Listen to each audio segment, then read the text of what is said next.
Muy buenas tardes, buenos días, buenas noches, depende de dónde nos escuchen. Bienvenidos a este podcast Titanes del Mundo del Trabajo.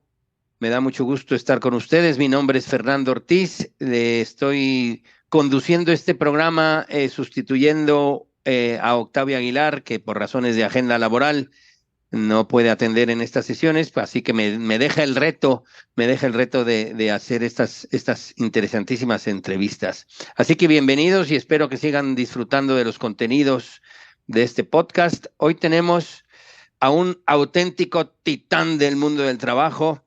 Estamos hablando con Alejandro García. Alejandro García es un grandísimo profesional de los recursos humanos. Fíjense, les voy a decir su trayectoria para que vean con quién vamos a tener el gusto de pasar esta siguiente hora. Alejandro es un profesional con más de 25 años de experiencia en el diseño y la impartición de formación de habilidades de dirección para empresas. Es muy experto en metodologías de aprendizaje, gamificación, transferencia al puesto, pedagogía empresarial, diseño instruccional de formaciones presenciales y digitales, y muy especializado en proyectos de desarrollo de recursos humanos. La experiencia de Alejandro se ha desarrollado en diferentes consultoras internacionales de reconocido prestigio, muy enfocadas a las áreas de recursos humanos y gestión del cambio también. Él ha trabajado en diferentes países donde ha ocupado diversos puestos de dirección.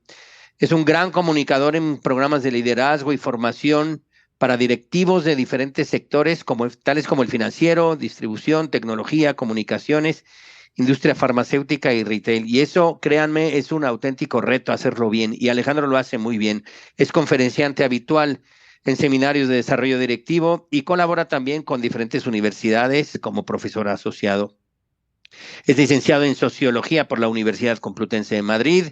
También tiene un máster executive en recursos humanos por Garrigues, también en Madrid, y algunos cursos importantes, por ejemplo, uno de Psicología y Relaciones Sociales impartido por la Universidad de Harvard en Estados Unidos. Alejandro se conecta directamente desde Madrid, donde tiene su casa, donde ahí vive, trabaja y, como hemos dicho, pues trabaja en diversas geografías. Así que bienvenido, Alejandro, qué gusto estar aquí contigo. Y esperemos que disfrutes estos minutos con nosotros. Bienvenido. Muchas gracias, Fernando. Gracias a todos y a esta oportunidad, bueno, pues de tener una conversación, una charla, bueno, pues con lo que vaya surgiendo y fluyendo y, bueno, pues compartiendo parte de lo que el mundo a mí me comparte, de la experiencia profesional y de trabajar con personas, ¿no? Que es lo que he hecho siempre y en esa parte tan apasionante que es el mundo de los recursos humanos y de las personas en el mundo empresarial. Alejandro, antes de empezar a ya meternos en temas profesionales, quisiéramos saber quién eres tú. Aparte, bueno, hemos leído tu parte curricular profesional. Yo tengo el gusto de conocerte ya hace muchos años. Eres una persona con muchísimas inquietudes, pero cuéntanos tú ya sabes, la pregunta de cómo te describirías. Yo creo que el ser humano es demasiado complejo para describirse en pocas palabras, pero tú, a ver, danos unos rasgos de quién eres en realidad. Pues mira, me encanta esta pregunta siempre y yo creo que con los años ha ido cambiando, ¿no? Pero ha habido siempre o ha quedado una esencia. Me considero básicamente un explorador, ¿de acuerdo? De países, de culturas, de experiencias, de personas. Me apasiona mucho el comportamiento humano, cómo somos, con lo bueno y lo mejorable o lo malo que tenemos. Me encanta conocer muchas cosas, soy una gran apasionada de la historia, creo que tenemos que aprender mucho de las diferentes maneras de enfocar lo que es el mundo de la vida, pues cuando he podido trabajar en otros países, de acuerdo, pues como México, por ejemplo, en este caso. Y bien, y luego, sobre todo, una persona básicamente, continuamente buscando la felicidad a través de los amigos o de la pareja y agradecido, ¿no? Creo que la vida me ha tratado muy bien a día de hoy, en ese sentido, y hay que disfrutar de este viaje. O sea, que un disfrutón explorador. Qué maravilla, Alejandro. Oye, y una cosita, eres aficionado a a los aviones de modelaje. Correcto. Cuéntanos un poco de esta afición. Pues mira, esta afición surge por mi padre, ¿de acuerdo? De pequeño, bueno, pues mi padre viajaba mucho, trabajaba en una gran multinacional que se llamaba Unilever. Y bueno, pues él viajaba, me hablaba de los aviones, íbamos al aeropuerto de Madrid, al aeropuerto de Barajas, y yo veía los aviones y él en cada viaje pues me traía un pequeño avión pues de la compañía Iberia o de la compañía con la que volara, y me gustaba. Y llegó pues un momento en que ya tenía cierta edad, 12, 14 años, y bueno, pues había opción de hacer aviones de modelismo, de modelaje, pues ya fuera de aviones de pasajeros o aviones de combate de la Segunda Guerra Mundial o del mundo actual. Y siempre me ha gustado tener miniaturas a escala, ¿no? De hacerlo, también de aviones y otras cosas. No sé, más allá de los modelos o lo que sea, todo lo que diseña el hombre, las máquinas tristemente a veces por un tema bélico, pero soy un aficionado ya sea de un avión, de una locomotora, de una bicicleta o de una lavadora, ¿eh? Ujú. O sea, todo lo que diseña el ser humano y una máquina, y dices, ¿cómo hemos llegado a crear esto? ¿No? Una cafetera, de acuerdo, bueno, me apasiona lo que es el modelismo o el modelaje. Pero la afición me viene desde pequeñito a través de mi padre, que me llevaba a ver aviones y siempre me ha gustado mucho. Me fascinaba. Yo decía, de mayor que veo gente que viene, ¿de dónde vendrán? ¿Por qué estarán aquí? ¿A dónde irán? ¿Por qué viajan a otro lado? Y me gustaba recrear historias que iban metidos en un avión de pasajeros. Es esa curiosidad que genera creatividad, que genera innovación, que nos ayuda pues, a explorar nuevos territorios. Pues felicidades. Alejandro, otra pregunta. Mira, em, revisando tu trayectoria profesional, tú tomaste una decisión que yo creo que fue crucial en tu vida. Empezaste tu carrera en un gran corporativo, en una institución financiera global de altos vuelos que prometía, digamos, carreras profesionales, pues perdón por la redundancia, prometedoras, pero en algún momento dado tomaste la decisión de volverte digamos, un consultor independiente, un profesional independiente. Es una decisión difícil, sobre todo cuando uno es joven. Cuando uno es joven, digamos, lanzarse a emprender de manera independiente y alejarse de los mundos corporativos que prometen y cumplen grandes cosas. Eh, Cuéntanos por qué tomaste la decisión y qué beneficios, ventajas y desventajas a lo largo del tiempo has podido ver en esta decisión que tú has tomado.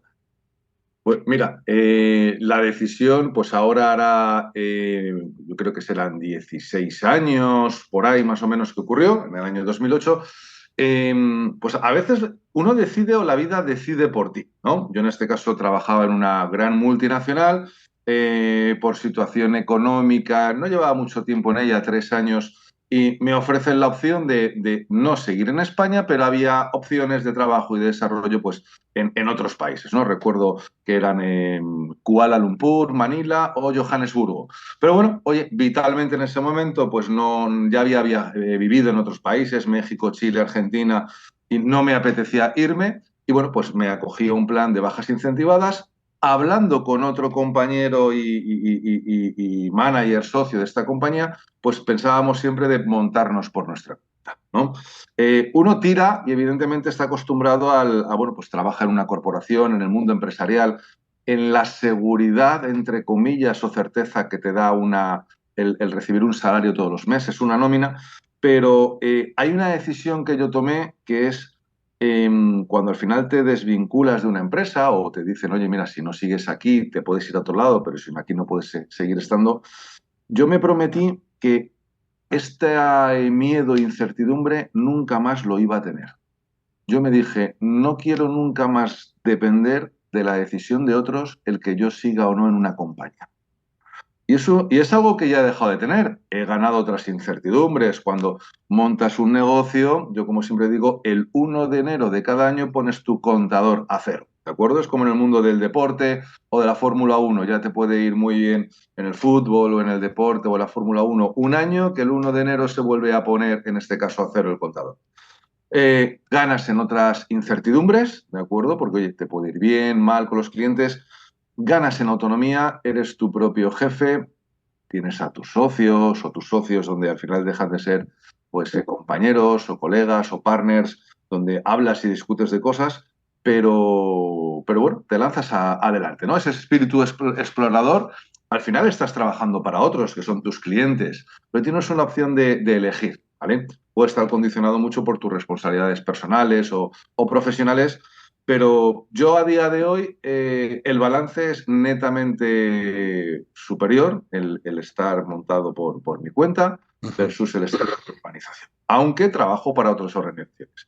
Y estoy convencido que si mi historia hubiera sido seguir en otras organizaciones, pues a lo mejor estaría eternamente agradecido a la organización. Pero yo siempre he dicho que el vínculo con una compañía es mensual, es la nómina, es el salario. Y al igual que, por ejemplo, en España, tú tienes que estar obligado a contar o decir con 15 días que te vas de una compañía te puede despedir en cuestión de 15 minutos, ¿no? Es Sí, decir, y ese vínculo emocional lo puedes tener, ese engagement, ¿no? Como dicen los anglosajones. Bueno, pues el engagement lo tengo conmigo mismo, con mi socio, con mis clientes en ese sentido. Es una experiencia apasionante bueno, hay gente que dice, yo no valdría para esto. Bueno, pues esto es como el que te dice, yo no valdría para estudiar ingeniería y un ingeniero te dice que no valdría para ser abogado y estudiar leyes. correcto, correcto. Lo que no cabe duda es que es, como mencionas tú, una carrera de fondo, ¿no? Una carrera de fondo que requiere disciplina, que requiere, pues, lo que acabas de mencionar, de reinventarse cada año, ver cómo se buscan nuevas formas y todo esto. Entonces, entrando ya de lleno a, a tus labores profesionales, en todo este tiempo, tú te has dedicado a la formación, al aprendizaje, a cualquier nivel y a niveles altos, en fin, en todo este tiempo, ¿qué cambios ha habido? Y creo que han sido bastante significativos en los últimos tiempos con la irrupción tecnológica del cómo aprendemos. Es decir, lo comentábamos previamente antes de tener la entrevista, ¿no? Era muy diferente cómo aprendíamos hace 20 años, 20, 30 años, cómo impartían la formación las compañías al día de hoy. Haznos una radiografía de cómo ha habido esta evolución de la asunción del aprendizaje corporativo o en cualquier ámbito que tú desees en los últimos tiempos? ¿Qué ha pasado? Pues mira, basado evidentemente en mi experiencia como profesional, pero si tuviera que tirar, y cuando hablo con otros colegas de grandes líneas, y tirando simplemente a lo mejor pues, a inicios del siglo XXI, hasta ahora, casi 25 años, por un lado, las necesidades de formación, de entrenamiento, de desarrollo del talento, de las habilidades, de las soft skills, para mí siguen siendo las mismas, ¿vale? Yo voy a muchas reuniones con los clientes, te quieren hacer lo último, a veces le ponen porque parece más moderno el nombre en inglés en vez de en español, castellano, pero en definitiva los clientes están siempre buscando lo mismo para sus equipos. Están buscando, oye, quiero entrenar, desarrollar o formar a la gente en aquellos que llevan equipos en liderazgo y desarrollo de equipos, y esto no ha cambiado, ¿vale? Es decir, la necesidad. Quiero que mi gente venda más o comunique y genere impacto e influencia mejor. Por otro lado, quiero que mi gente sepa negociar o gestionar el conflicto en los proyectos bien, o que tengan capacidad de planificación, de pensar un poco más estratégicamente o ser innovadores. Y dos o tres cosas más. Es decir, la esencia es la misma. La puedes poner el nombre en inglés, que parece que suena mejor y más moderno. Pero las necesidades, o creo que no hemos avanzado tanto en ese desarrollo de habilidades o de soft skills que son necesarias. Yo siempre al final digo, y se lo digo a muchos profesionales, sobre todo si ya superan los 45 o 50 años de edad, digo, mirad, vuestro valor en el mercado no es lo que estudiasteis, si queréis cambiar de empresa. ¿Vale? Ya con 45 o 50 años el mercado no valora si tienes una licenciatura, una ingeniería. Valora básicamente, y perdonad que sea reduccionista, dos cosas. Uno, ¿tienes capacidad de gestionar personas, un equipo, básicamente conflicto? Por otro lado, ¿tienes capacidad de gestionar un negocio o un área de negocio? Lleves una serie de objetivos, de ingresos, con la parte de planificación y consecución de resultados. Sí. Y eso es tu atractivo en el mercado. Personas y negocio. ¿Vale? Que estudiaste esto, bien, que estudiaste lo otro, no. Dentro de que estés en un sector especializado o en otro, esto va según culturas o países. La esencia, por lo tanto, es esa. Ahora, ¿cambios en lo que es el modelo de aprendizaje? Pues sí, yo recuerdo, por ejemplo, la experiencia que ocurría en España, pero también en México, Argentina, Chile, programas de entrenamiento, de formación, de capacitación, que es una palabra que siempre me ha gustado mucho que se dice en Hispanoamérica, ¿no? Capacitación. a hacer una persona capaz, ¿no? Es algo que no se dice tanto en España, se habla de formación, de entrenamiento. Había programas de 5 días, de lunes a viernes, ¿de acuerdo? A día de hoy eso sería imposible o inviable. No, no hay esa, o por lo menos la tendencia es, se ha reducido el tiempo. Yo ahora el cliente que más tiempo hace un programa de formación son 2 días y medio, ¿vale? La media, un día y medio de entrenamiento, de formación. Más aparte, oye, pues lo que facilita también lo que es la mezcla o el blended, como dicen, entre la formación presencial y la online, ¿no? Esto además en la pandemia se desarrolló muchísimo, ¿no? Evidentemente la gente no podía moverse, no podía trabajar. Yo tuve muchos clientes, por ejemplo, en la industria farmacéutica, que reaccionaron muy rápidamente, que adaptaron herramientas como Zoom, por ejemplo, que ya funcionaba muy bien, permitía hacer salas y grupos. Teams aún estaba en pañales y dijo, si tengo a mis equipos comerciales en casa sin poder salir, ahora hacemos el entrenamiento que pensábamos hacer sobre ventas o lo que fuera, ¿vale? Y se adaptaron rápidamente. Pero está claro que el online complementa, pero no va a ser lo mismo que lo presencial, que la piel o el skin, ¿no? La gente lo valora. De hecho, desde hace 2 años, el 90% de mis proyectos y clientes han vuelto a la formación presencial, ¿vale? Hay algunas cosas online. No pensemos que la capacidad de atención de las personas, que es otro tema que quería hablar, en online es muy difícil. O sea, tú puedes mantener la atención hora y media como máximo, ¿no? Media hora, 1 hora, hora y media, con pequeñas pausas o cambiando. Eso es como cuando uno va a ver una película al cine. Puede aguantar 2 horas, pero al final, casi al final, aunque te guste la película, ya estás inquieto. Versus cuando te quieres ver una serie en casa, que antes las series duraban 1 hora, hora y 10, pero ahora suelen ser más cortas, 25, 30 minutos. Aunque la misma película, yo como siempre digo, hay series que es una película larga de 4 horas, que la han dividido en 8 capítulos de media hora, ¿no? Tenemos cada vez, no hemos perdido la capacidad de concentración, pero tenemos muchos estímulos. Entonces, estar concentrado media hora, 1 hora, cuesta. Por lo tanto, y vamos a la siguiente, tienes que cambiar las dinámicas de aprendizaje, de trabajar los conceptos de juego, de gamificación, aunque sean un adulto. Puedes ir al modelo tradicional, donde antes el profesor o el consultor pasaba sus slides, transparencias o diapositivas, ¿no? Y la gente iba mirando y te daba igual si se aburriera o no, tenían que hacerlo.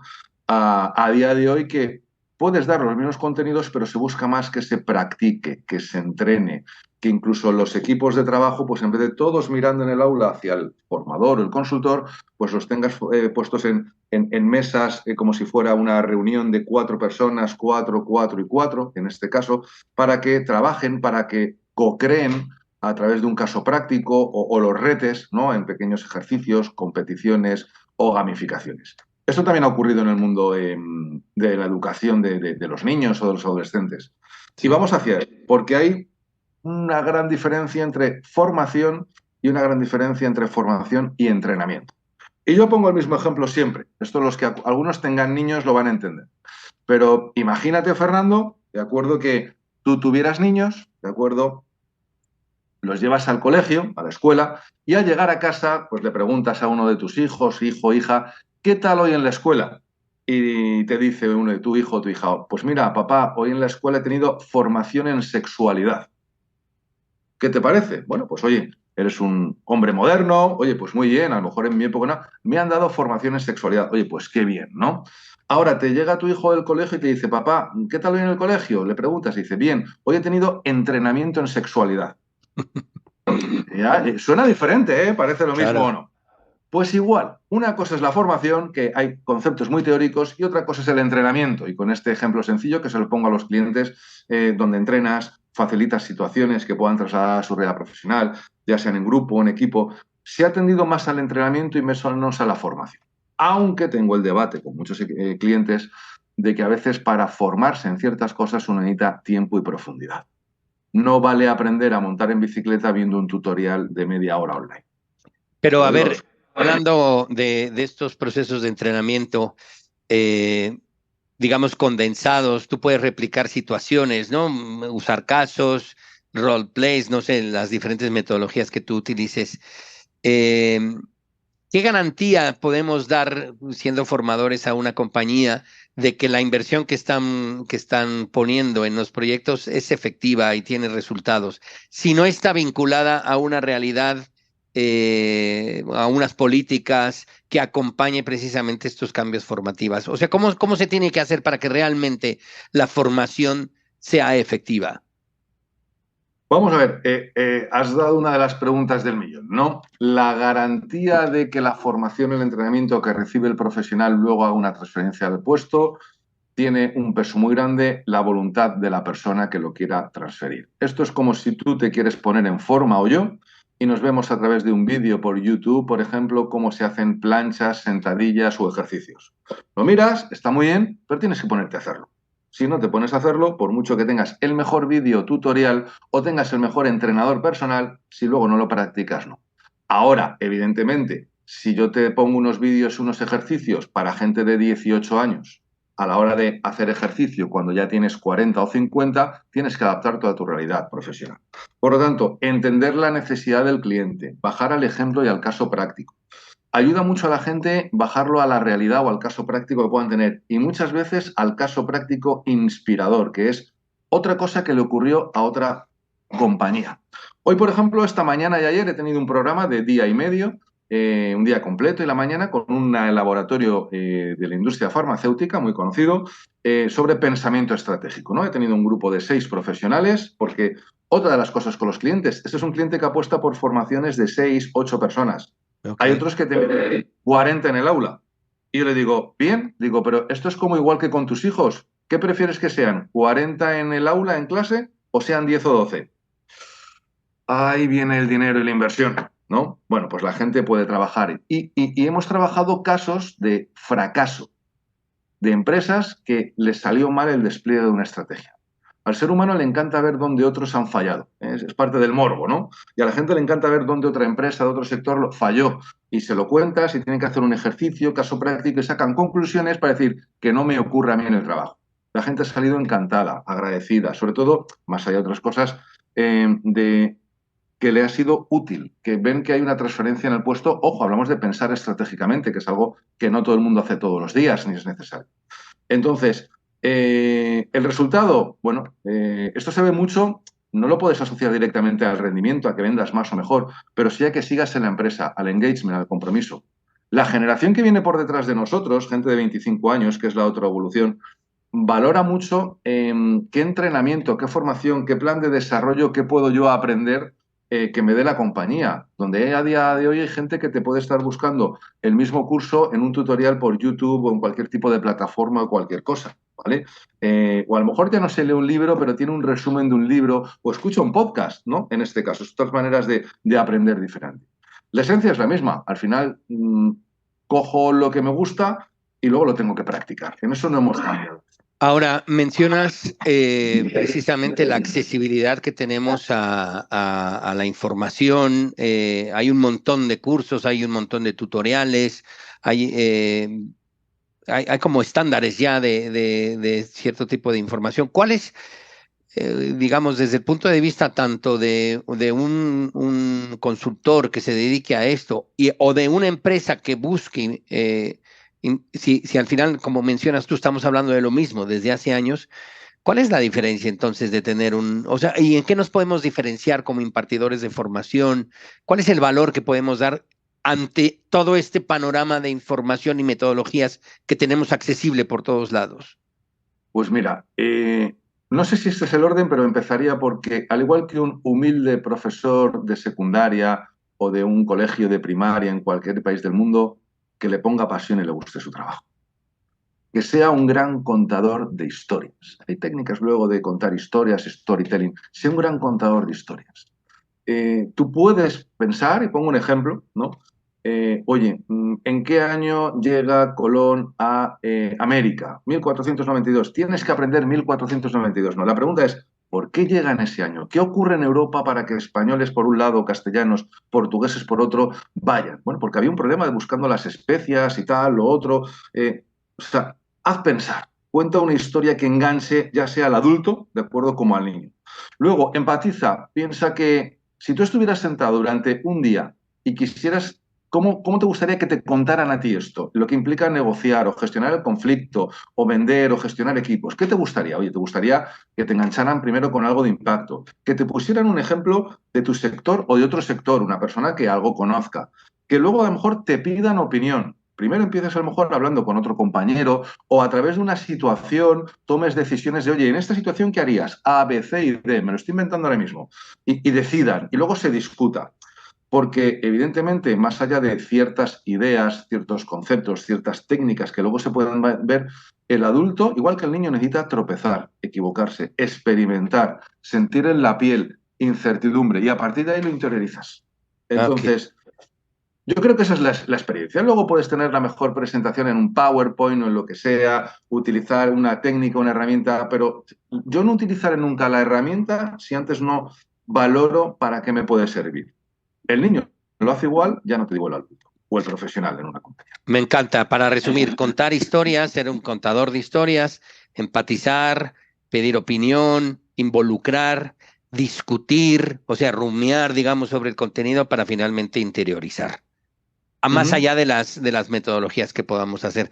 Mencionabas ahora, y creo que es un reto que nos estamos enfrentando, esta brecha generacional. O sea, sí es cierto que nuestra generación, nosotros, bueno, hablo de mí, empezamos prácticamente a trabajar y apenas el correo electrónico empezaba a resurgir como herramienta de trabajo, hace 30, 35 años, 40 años por ahí.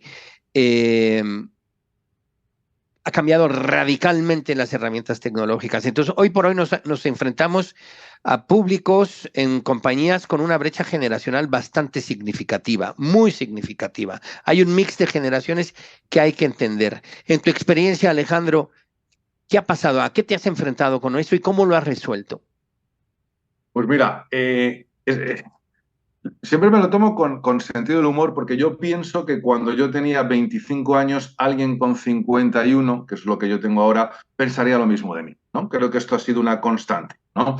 Eh, es una generación diferente, ni mejor ni peor, ¿vale? Evidentemente tienen incorporada una tecnología, ¿de acuerdo? O nosotros con el uso del ordenador cuando empezamos. Yo recuerdo el día que había aprendido MS2 de base 3 Plus y llegó el señor Gates y me puso Windows y me destrozó, pero claro, tenía 23 años entonces. Y llegar. Entonces, la tecnología es una ayuda, pero claro, hay una diferencia. Experiencia. Una formación que me piden mucho los clientes, un entrenamiento que es en comunicación escrita, pero no para escribir novelas, para saber redactar emails, correos electrónicos. Porque hay estilos de gente de cierta edad que yo, como digo, escribe un correo electrónico y tiene un estilo epistolar, larguísimos. Y en cambio hay otros que tienen un estilo ya casi, iba a decir telegrama, pero suena muy antiguo, pero tipo como si estuvieras escribiendo en el antiguo Twitter o X, ¿no? Hay que equilibrar, porque yo en el fondo del correo electrónico lo que quiero es que te enteres de lo que te quiero contar, estamos en un proyecto. No, hace poco me hablaba un profesional y dice, es que me llega un correo electrónico de una persona de 24 años que me está respondiendo sobre el asunto y me pone un emoji, ¿de acuerdo? Que es una cara sonriendo al revés. ¿Qué significa eso? ¿No?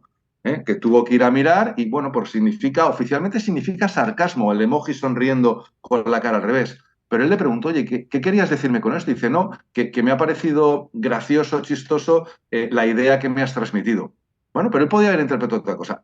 Y pongo el caso extremo de que te escribe una carta muy tradicional, muy epistolar, casi quijotesca al que te está escribiendo un emoji. Y son dos mundos que se enfrentan, pero que tienen que trabajar. Una generación más joven donde levantan la mano, retan, preguntan, mientras que otra antes pues trabajaba más la jerarquía. Hablo de generalizaciones, pero se da. Y tienen que convivir trabajando juntos, por lo menos 20 años, hasta que esa generación se jubile. Y esta que está ahora de 25, cuando tenga 50, ojito con los niños que ahora acaban de nacer, que son los que van a estar, ¿no? Sí. Pero va a ser apasionante, ¿no? Una cosa que a mí me ha apasionado siempre es el comportamiento humano y sobre todo en el mundo empresarial, ¿no? Es algo que mientras estudiaba sociología me gustaba mucho. La esencia es la misma, ¿no? Tampoco hemos evolucionado tanto en emociones desde hace 2000 o 3000 años, pero las realidades son diferentes. Pero al final, oye, va a haber problemas de gestión de equipos, de conflicto, de conseguir clientes, de negociar, de llevar un proyecto, de innovar. Entonces, tenemos que aprender a convivir. Y no es ni bueno ni malo ni buscar la polarización en el enfrentamiento. Hay programas de empresas donde han hecho, y lo conozco, han hecho programas de mentoring donde el mentor del directivo de 52 años, a lo mejor el directivo, es una persona, un becario de 25. Al revés. Sí. ¿Cómo se ha recibido eso? ¿Cómo se recibe? Pues evidentemente, por un lado, con miedo e incertidumbre, porque lo habitual es que, imagínate, Fernando, que yo tuviera 25 años y tú vas a ser mi mentor, que acabo de entrar en la organización y tienes ya otros 25 más. Tú eres el que me tiene que iluminar a mí, ¿no? Yo soy tu joven Padawan, utilizando terminología de Star Wars. Pero ahora es al revés. Resulta que tengo 52 años, tengo a lo mejor, porque he trabajado, dificultades a la hora de gestionar herramientas. Y no te veo un básico de un Teams. A lo mejor a la hora de gestionar un proyecto, pues no sé utilizar un Planner, un Trello, lo que sea, y me está ayudando un chaval de 25 años. Como nosotros podemos estar ayudando a nuestros padres. Mi madre ya está en esa edad, como la de muchos, que me dice, hijo, el móvil, el celular, hace cosas raras. No, no hace cosas raras. No te manejas. Pero está ya en esa edad en que hace cosas raras, que digo, pues llévalo a un programa de estos de ciencias ocultas. El móvil no hace cosas raras, pero ya está en esa edad. Como a mí me llegará o a ti dentro de 25 años la tecnología que haya. Entonces, se ha recibido bien, evidentemente, esto cultura, pero ¿qué ha facilitado? Que un directivo, a lo mejor, que no estaba utilizando ciertas herramientas que ya llevaban todos sus equipos, que a lo mejor podría ser un freno o una rémora, se ha integrado. ¿Por qué? Porque le ha perdido el miedo al uso de la herramienta, porque alguien se lo ha enseñado y porque la organización se lo ha facilitado. Porque si no, el concepto es, ¿qué me vas a enseñar a mí si yo sé? Y todo el equipo está trabajando, por ejemplo, con Microsoft Planner, una herramienta muy sencilla de proyectos, y el jefe no lo hacía. El jefe sigue convocando reuniones presenciales. Cuando tiene el equipo, me lo invento, en Ciudad de México, en Monterrey, de acuerdo, y en Sinaloa. Sí, correcto. Oye, mencionabas precisamente, y tomo del hilo, sobre estas formaciones para aprender a escribir correos y todo este tema. Hoy mucha gente está utilizando los chats de inteligencia artificial para hacer eso, ¿sí? Y desde tu perspectiva, ¿cómo está afectando ahora o cómo está modificando? ¿Qué beneficios, qué ventajas y desventajas estamos viendo en la irrupción de la inteligencia artificial en dos perspectivas? Uno, en la, digamos, metodología, acceso a la información, el procesamiento de tratamiento, y luego, digamos, ese riesgo, digamos, entre comillas, de pereza mental para poder ejecutar ciertas tareas que antes pues requerían de cierta concentración, de cierto, digamos, tiempo para poderlos ejecutar, versus ahora tenemos una herramienta maravillosa que nos puede resolver muchísimos temas al respecto. ¿Cómo ves esto? Vamos a ver, pensemos como cualquier herramienta que lo primero que puede producir es miedo e incertidumbre. ¿Vale? Esto siempre ha ocurrido cuando, oye, yo recuerdo, no sé qué parte de leyenda o hay de historia cuando parece ser que un rey, pequeño rey faraón en Egipto, hablaba ya hace muchos años que le daba miedo a la escritura porque consideraba que si escribíamos o el desarrollo de la escritura íbamos a perder la memoria, ¿no?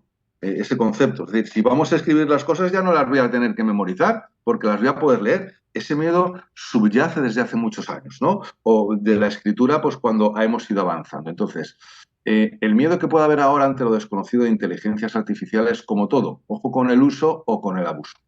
Yo puedo estar pensando cómo escribirle un correo comercial a un cliente. Yo le puedo dar una serie de pautas y la inteligencia artificial me genera un correo electrónico que yo debo de chequear, comprobar o revisar y luego enviar. Me va a ahorrar y me va a facilitar trabajo, está claro.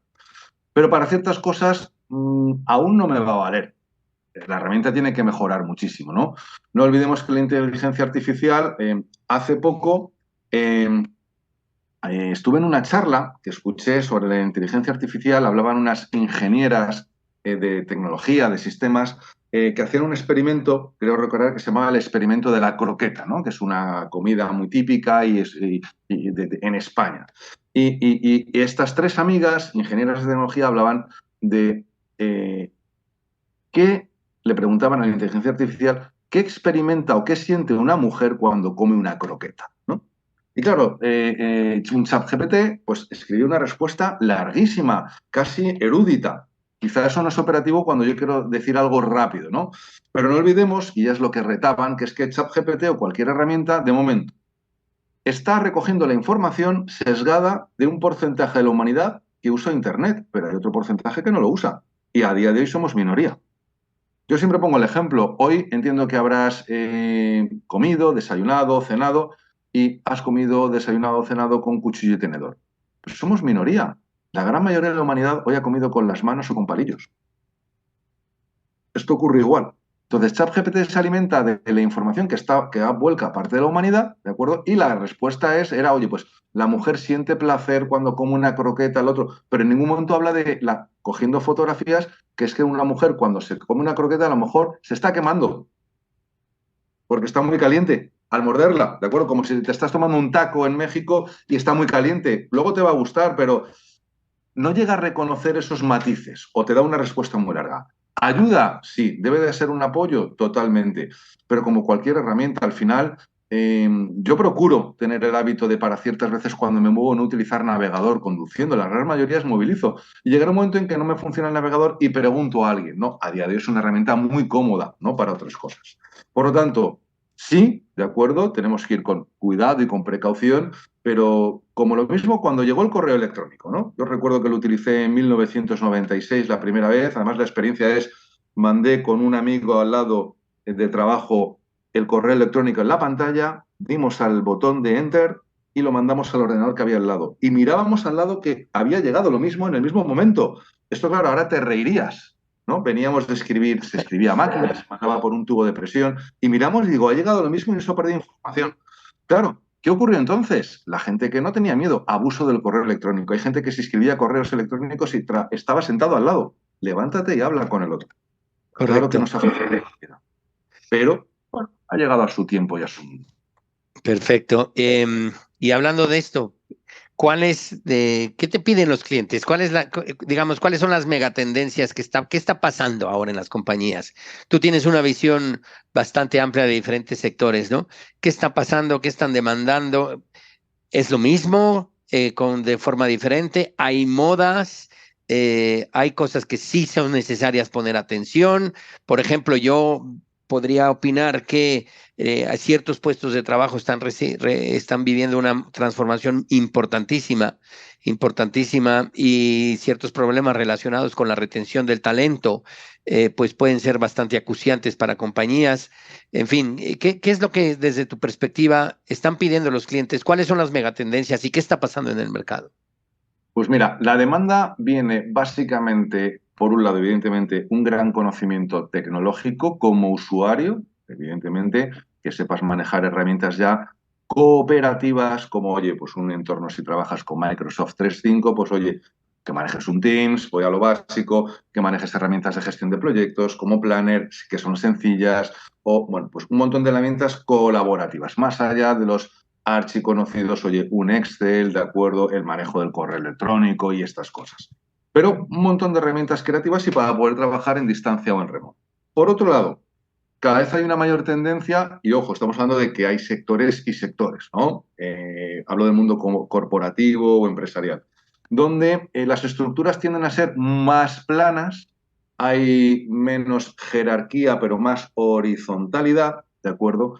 Y cada vez hay mayor tendencia a trabajar en proyectos transversales, ¿no? O cross. Por lo tanto, tu capacidad de trabajar en un proyecto con otras personas, donde debas de ser capaz de, si le dieras un proyecto sin que seas jefe jerárquico, hagas hacer a otras personas, convenzas, movilices. Y ahí tienes que tener una capacidad de hablar, convencer, persuadir, gestionar el conflicto, ser asertivo, ser empático, que hay muchas generaciones que vienen ahora por detrás que no las han entrenado. Eh, Porque les cuesta, porque a lo mejor tu generación o la mía hemos jugado en la calle o con amigos y has tenido al final pues un día bueno, uno malo, competitivo, un deporte, mientras que hay otros que han venido y han estado básicamente sentados con un videojuego interactuando en remoto y no han desarrollado esa habilidad. Entonces, las capacidades tecnológicas son fundamentales. Las de poder trabajar en proyectos con diferentes personas y a ritmos cada vez más rápidos o más cortos, por ejemplo, pues oye, entrenamiento en gestión de proyectos con metodologías ágiles o agile, ¿no? Que la metodología, por ejemplo, ágil, agile o Scrum, que están ahora muy de moda, al final te las puedes leer en una tarde mirándolo por internet, pero en el fondo son una manera de trabajar en equipo. Y eso es algo que nos cuesta mucho a los seres humanos, trabajar en equipo. ¿De acuerdo? Afortunadamente, la educación ha ido cambiando en ciertos países a trabajar de un modo más cooperativo. Pero yo recuerdo en mi época que estabas 13 años, desde los 5 a los 18, 30 o 40 niños mirando a un profesor durante 13 años y compitiendo. Y te vas a una empresa y te dicen, trabaja en equipo. Y dices, muy bien, no sé hacerlo. Correcto. Cada uno hace lo suyo, trabaja en los hilos. Entonces, capacidad de trabajar en equipo. Luego habilidades como frustración, resiliencia, orientación a objetivos, bueno, clásicos en este caso. La capacidad de comunicar y sobre todo además en un entorno por escrito, que te entiendan lo que quieres decir, que lleves, que movilicen, son necesarias, ¿vale? Yo creo que conviven dos mundos, el viejo y el nuevo. El viejo tiene mucha experiencia, ha vivido muchos cambios fuertes, pero el nuevo llega ofreciendo otras maneras de trabajar mucho más cooperativas verdaderamente. Y eso es donde se puede encontrar un profesional de 50 con uno de 25. Ahí es donde pueden aprender y complementarse, ¿no? En este caso. Correcto. Y ahora, muchas compañías tienen, porque claro, las compañías, digamos que la perspectiva de la compañía en los últimos años sobre la inversión en la formación ha cambiado radicalmente. O sea, sí que hay una conciencia, me consta, una conciencia, digamos, por los directivos, por esta generación de managers, de que es muy importante formarse, de que es muy importante informarse y formarse y transformarse constantemente, ¿no? Em, y entonces tienen presupuestos, tienen indicadores, tienen que, ahora sí que tienen que cumplir la papeleta de la formación. En muchas grandes corporaciones eso sucede. Y digamos que arriesgan eh, contenido versus calidad, ¿no? Muchas compañías están apostando por la formación online y has mencionado tú que a lo mejor pues no tiene la misma efectividad. ¿Qué les dirías tú a los directores de formación, a los departamentos de formación, que por una parte, digamos, tienen que cumplir estos indicadores, pero por otra parte también están arriesgando el contenido de ejecutar una verdadera transformación? ¿Cuáles serían las claves, las recomendaciones que un responsable de un departamento de capacitación tenga que tomar en cuenta en su mapa de control a la hora de tomar decisiones a este respecto? Pues mira, las conversaciones que tengo con los clientes, ¿de acuerdo? Que al final muchas veces valoran el que tengas una conversación, ¿no? Que te cuenten, que aprendan de ti o yo de ellos. Por un lado, y empiezo, me parece curioso que hasta hace muy poco, por ejemplo, en los Estados Unidos era el responsable de Training and Development, ¿de acuerdo? En España, por ejemplo, o en México, era el responsable de formación o capacitación. Y ya no es lo mismo formación que training o development. Ahora, la palabra del concepto es talent, ¿no? El responsable de talento, ¿no? Claro, es que qué palabra que ya aparece en las escrituras, en el Nuevo Testamento, los talentos, ¿no? ¿Cuál es el talento, no? Pues entonces, por un lado hay que diferenciar en qué necesita formarse técnicamente alguien. Ejemplo, en tener lo que son las habilidades duras o las hard skills, ¿no? Oye, tienes que saber una herramienta informática o tienes que saber o mejorar los idiomas, ¿vale? Para esas formaciones, el online ha mejorado mucho. Evidentemente, si yo quiero aprender inglés, por online lo puedo hacer o una conversación en presencial. Versus lo que quieres desarrollar de habilidades blandas, no soft skills. Por ejemplo, saber o tener las pautas o las claves de gestionar un equipo o el conflicto. Entonces, primero diferencia entre habilidades duras y blandas, ¿no? Entre soft skills, de acuerdo, y hard skills, ¿no? En este caso. Por otro lado, no todo vale para todo el mundo. Tú a lo mejor quieres organizar. Hace poco tenía una charla o debate con un cliente. Quería hacer una sesión de pensamiento estratégico y me pedía que en online 2 horas y quería meter un montón de contenidos. Y le dije, mira, yo no lo sé hacer. A lo mejor alguien lo sabe, pero en 2 horas hablar de un montón de contenidos que hay que bajar y trabajar para desarrollar el concepto de saber pensar estratégicamente, puedes dar unos tips, pero no esperes que la gente lo haga, porque necesitas profundidad. Claro, online llegas a más gente, ganas en capilaridad, pero quizá el mensaje se queda en el titular. Es el mismo ejemplo que cuando ahora uno mira un TikTok, por ejemplo, o mira redes sociales. Te quedas en el titular, consumes 1 minuto, 30 segundos, pero no profundizas en la noticia o en lo que sea, ¿vale? Y ahí no funciona. Entonces, plantéate como profesional para qué sí quieres online, para qué no quieres online. ¿Qué programas tienen que ser más específicos o hay que desarrollarlos y hacer un trabajo previo de adaptación y cuáles vale cualquier cosa. Porque, insisto, la variedad y la oferta es enorme. La clave es, ¿lo estás adaptando o no? Porque te vas a encontrar luego con tu cliente, que es tu profesional de la compañía, que te va a decir que esta formación me ha gustado o esta formación no. Y simplemente porque a lo mejor no les has preguntado a ellos o a través de tus business partners. ¿Qué demanda la gente? Pues a lo mejor la gente demanda, mira, la sesión que he tenido hoy y ayer, la mitad de los asistentes venían de otras partes de España. Hay que viajar, eh, tomar un tren, un avión, estar 2 noches fuera de casa, pero te ves con el compañero, hay, como yo digo, hay piel, hay sudor, skin, ¿no? Como dirían los anglosajones. Eso es parte también del proceso de aprendizaje, ¿no? Sí. Pues planteate para qué sí o para qué no. Pongo el mismo ejemplo. ¿A ti que te gusta la música, Fernando? O a quien le guste el deporte, oye, ir a un concierto de música en directo es una maravilla. Estás de pie, hay sudor, te van a pisar, tienes que ir a un sitio, pero merece la pena.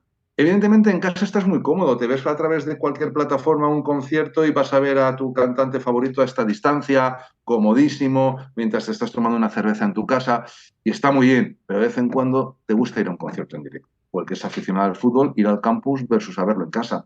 En casa llega mucha gente. En el campo cabrán 50.000, en el estadio 60.000 personas. Pues en el entrenamiento la formación igual. Entonces, decide, porque tienes un presupuesto limitado, hacia dónde quieres apuntar.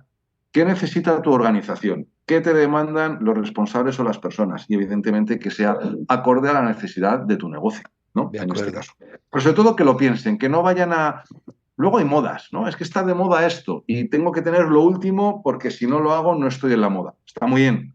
Y puede servir para enganchar, para captar gente para otros programas que tú quieras desarrollar en profundidad. Por ejemplo, ¿tienes un problema de trabajar por proyectos con la gente? ¿Te falta gente que no sabe liderar equipos de proyectos sin ser jefe jerárquico? Trabaja eso.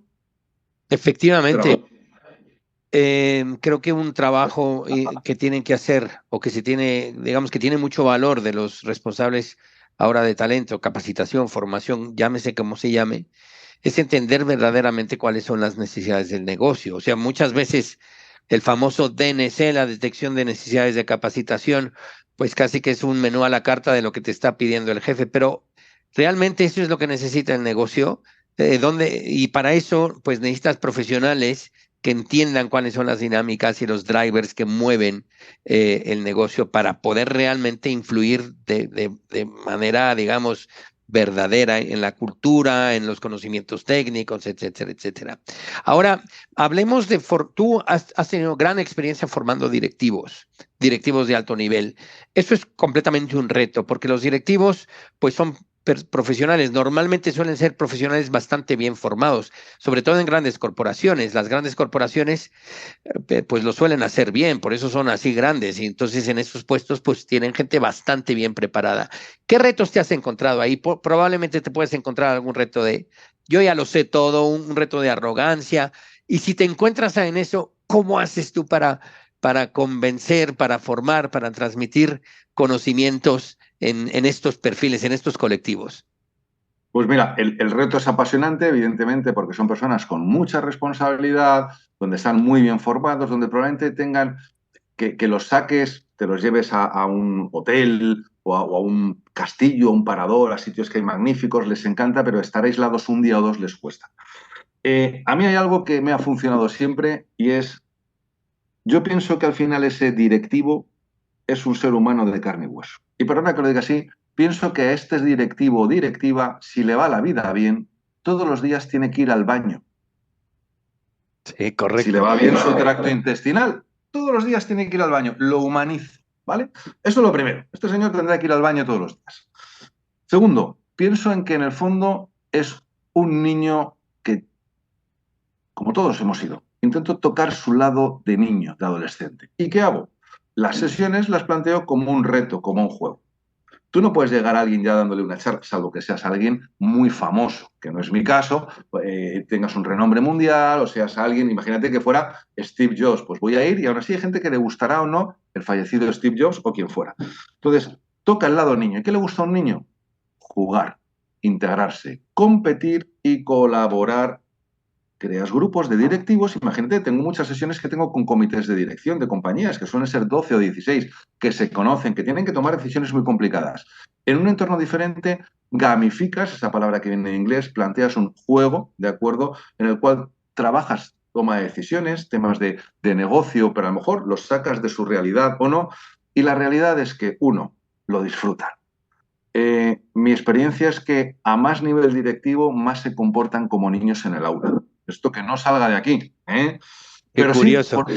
porque están acostumbrados a mantener una imagen, una pose, y cuando están entre sus iguales y evidentemente les incitas a, oye, mira, vamos a trabajar un juego de toma de decisiones, tenéis este escenario, tal, lo otro, les puedes crear un tablero, les encanta porque tienen un lado competitivo, otro lado de juego y luego evidentemente tiene que haber una transferencia a su realidad. Oye, ¿cómo está siendo la comunicación en el comité de dirección? ¿Qué mensajes estamos lanzando a los equipos de la compañía?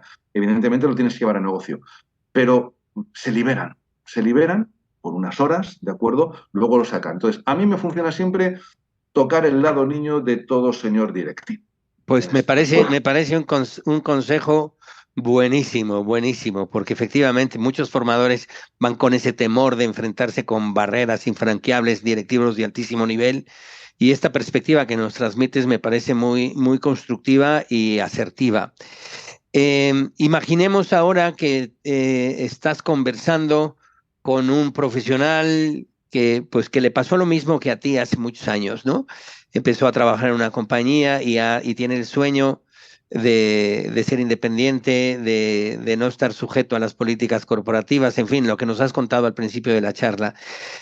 ¿Qué no debería de hacer después de tantos años en tu formación? ¿Cuáles son los errores que no debería de cometer? ¿Cómo conectar con clientes? ¿Cómo buscar clientes? En fin, ¿qué consejos le darías a este profesional imaginario que estamos planteando? Pues mira, te voy a dar parte de los consejos que a mí me han dado, no dejo de ser un mero transmisor.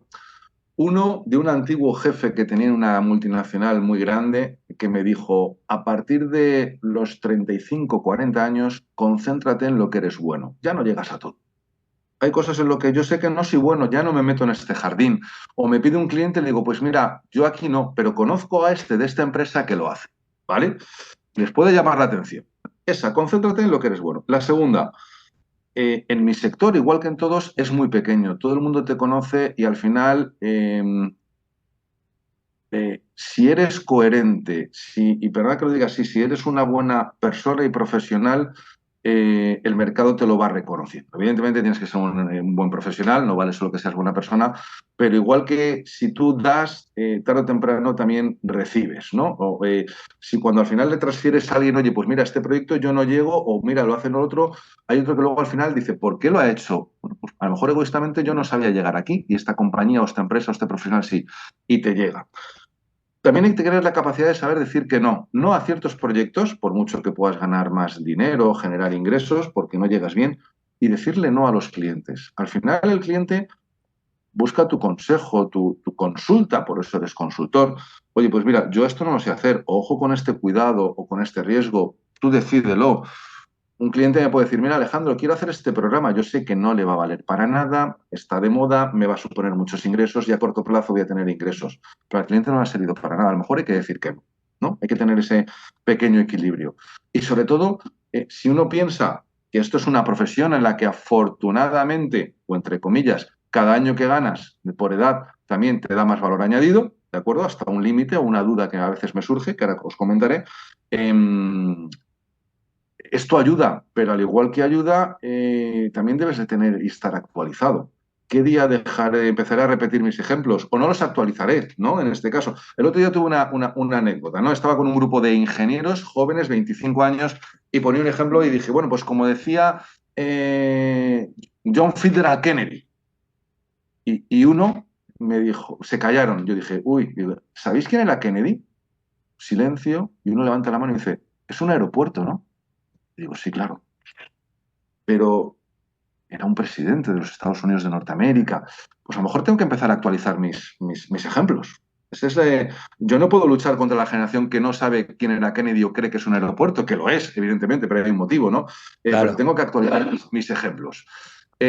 Alguien que esté iniciando el negocio, calma, ¿de acuerdo? Es un negocio muy de siembra, como dicen los anglosajones, muy de farmers, de granjeros, aunque necesitas resultados a corto plazo de cazadores, pero constancia, ¿no? El mercado te va a ir poniendo en lugar y al final, en este negocio, en mi experiencia, el 97% de los clientes es relacional, es boca a boca, o te han conocido en una formación, un entrenamiento y ahora llevan un puesto directivo, o ya trabajaban contigo. Difícilmente hay algo nuevo que salga. No olvidemos que al final es un acto de confianza. Yo cuando planteas un programa de entrenamiento, no lo ves. El cliente dices, mira, van a trabajar esto, van a hacerlo esto, puedes hacer un piloto, pero hay un acto de fe, de confianza, y esa confianza es la que hay que mantenerla. Alejandro, ¿cómo te actualizas? Pues mira, hay que leer mucho, tanto en tu negocio, lecturas clásicas, lecturas modernas, tendencias, modas, ejemplos del día a día. No olvidemos que la gente al final, pues lo que ve en la televisión, escucha la música, hay que poner ejemplos. Pues no sé, yo tengo que saber, por ejemplo, quién es Karol G, que es una cantante colombiana. ¿Por qué? Porque ya tener gente joven que no va a saber quién es John Lennon, pero sí Karol G. ¿No? Y tengo que hacer ese guiño. Si pongo, oye, pues como dice Karol G en esta canción, pues fijaros, esto es importante porque no puedo estar siguiendo hablando de lo que decía John Lennon en otra, o decía Robert Smith de los The Cure, ¿no? O Dave Gahan de Depeche Mode, de mi época. Tienes que actualizarte, entonces tienes que estar en el mundo. Tienes que observar. Yo cuando voy en el auto, en el metro, en el autobús, observar la gente, qué lee, qué mira, cómo visten, qué buscan. Bueno, apasionarte el comportamiento. Y hay cosas que, oye, a veces me dan miedo, temor o qué hace la gente joven o no, y luego tienes que estar actualizado. Concentrándote en lo que eres. A lo mejor ahora me dicen, mira, ¿darías una formación de esto o un entrenamiento? Pues aquí ya no llego, no lo sé. Pero digo, no la daría, pero ¿qué es esto que me están pidiendo? Me Me encanta, quedo con las pautas. me encanta porque Te pues tiene que gustar. Hay días que te cansas, claro. finalmente tienes una responsabilidad importantísima porque tú al ser formador, lo acabas de decir, las compañías te dotan de confianza para que ejecutes una suerte de transformación. Es decir, atrás hay valores importantes que hay que mantener porque la gente pues se puede ver positivamente o negativamente influenciada por ti. Nos quedan unos minutitos, Alejandro, ya para terminar nuestra conversación tan interesante, agradecerte y me gustaría dejarte los micrófonos pues para que lances un mensaje a todos los que nos están oyendo. ¿Qué les quisieras decir? ¿Qué se te quedó en el tintero pues no sé, aprovechar a la gente que te esté escuchando y decirles lo que tú consideres? Pues mirad, gracias en ese sentido. Seáis profesionales, clientes, no clientes, mundo de recursos humanos, estudiantes. eh, yo Cuando era joven pensaba que una vez que estudiara iba a trabajar y ya no tenía que estudiar más, ¿no? Y creo que siempre digo que es uno de los grandes timos de la vida, ¿no? Entre comillas, entendedme. Y he descubierto que hay que seguir aprendiendo cosas o temas tecnológicos.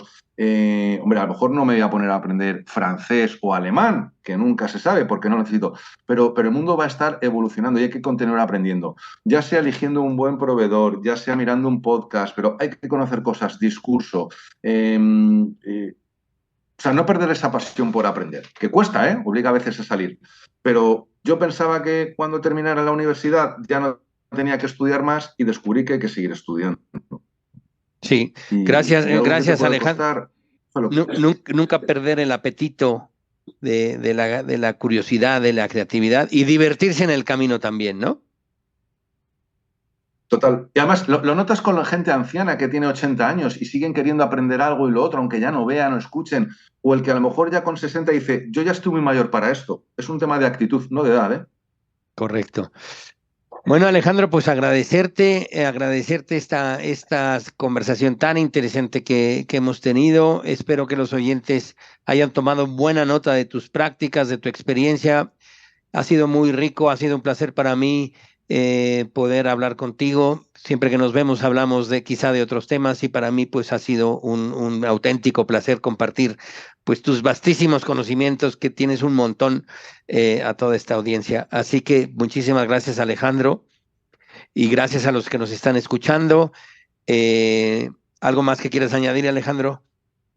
Agradeceros este espacio, esta hora de mi vida, de la vuestra y de la tuya, Fernando, para charlar de algo que no sabemos dónde se quedará, pero quizá queda en la galaxia del conocimiento, del placer de estar vivos y de ser humanos.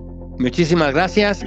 Gracias a todos los que nos están escuchando. Les mandamos un abrazo, un saludo muy cariñoso y nos vemos en la próxima edición de Titanes del Mundo del Trabajo. Muchas gracias.